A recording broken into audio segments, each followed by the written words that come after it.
Et on va revenir sur cette information tombée ce matin. L'agence de notation Standard & Poor's a confirmé ce matin la note AA à long terme pour la région bruxelloise. Une bonne note, mais avec une perspective négative. Alors nous sommes en direct avec Guy Van Engel. Bonjour Guy Van Engel, est-ce que c'est une bonne ou une mauvaise nouvelle? Bonjour.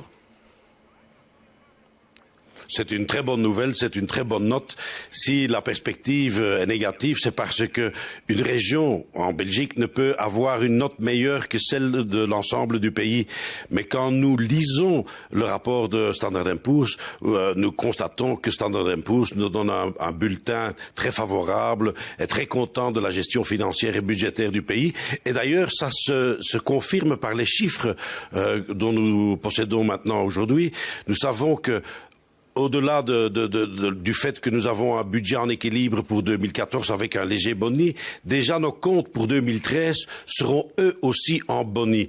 Ce qui nous permet de dire au fond que nous sommes devenus, grâce à une gestion sévère et rigoureuse, les meilleurs élèves de la classe.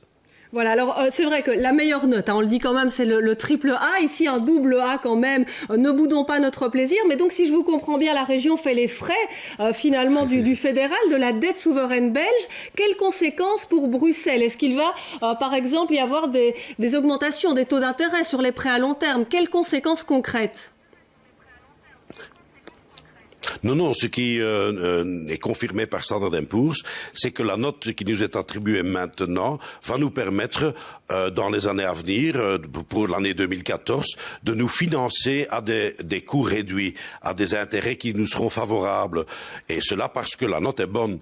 Et donc, pour des grands investissements, et nous savons que nous en allons en avoir dans les années à venir encore de très importants, par exemple pour la construction du métro et ainsi de suite, là nous savons que quand nous allons nous adresser au marché financier, que nous allons devoir emprunter, ça se fera à des taux d'intérêt réduits et raisonnables grâce au fait que Standard & Poor's nous donne un bon bulletin. Alors dites-moi, Guy Van Engel, est-ce que la région va rester vigilante? Puisque vous l'avez dit, cette bonne note, on la doit finalement à une politique menée quand même avec une main de fer. Est-ce qu'il va encore falloir donner un tour de vis dans l'avenir, puisque Standard & Poor's table sur des bonnes perspectives budgétaires de la région?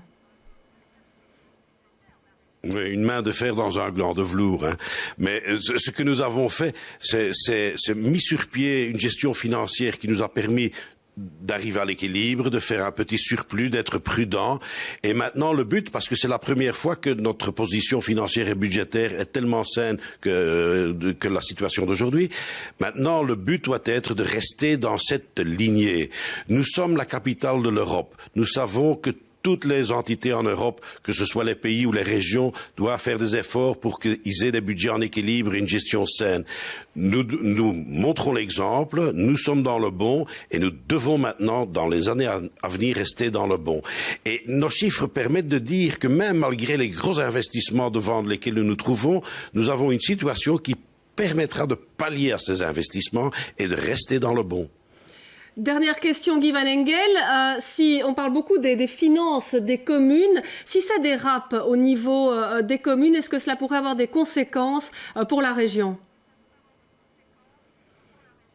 Alors, c'est d'une importance capitale. Je trouve que la région et les communes doivent être solidaires. Nous formons ce qu'on appelle dans le jargon budgétaire l'entité 2. Et donc, région et communes sont considérées comme une entité, hein. C'est un grand tout.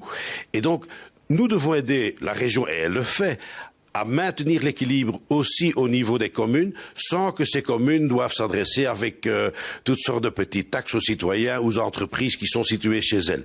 Mais là, nous avons un fonds de compensation au niveau de tout ce qui est taxatoire au niveau des communes, et nous devons maintenir le dialogue avec nos communes pour les aider en tant que région, pour qu'elles aussi restent à l'équilibre. Et c'est ce que nous avons comme objectif, le ministre-président et moi-même, c'est de continuer en permanence le débat avec les communes pour qu'on aide les communes